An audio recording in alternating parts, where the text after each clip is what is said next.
नमस्कार, आपण पाहत आहे भांडा फोड न्यूज. एका दमात भ्रष्टाचारी कोमात.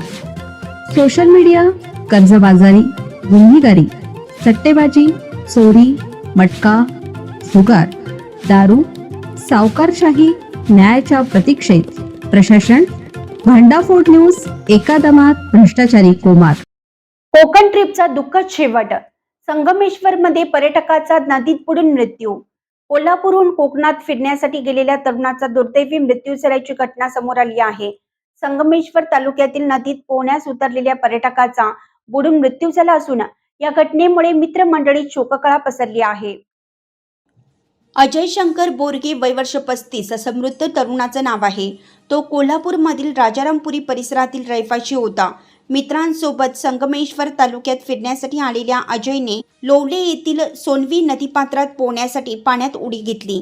मात्र पाण्याचा अंदाज न आल्याने तो खोल पाण्यात बुडू लागला. मित्रांनी तात्काळ त्याला बाहेर काढून रुग्णालयात दाखल केलं. प्रथमतः धन्वंतरी हॉस्पिटलमध्ये नेण्यात आलं, त्यानंतर ग्रामीण रुग्णालयात हलवण्यात आलं. मात्र डॉक्टरांनी त्याला मृत घोषित केलं. या प्रकरणी संगमेश्वर पोलीस ठाण्यात आकस्मिक मृत्यूची नोंद करण्यात आली असून पुढील तपास सुरू आहे.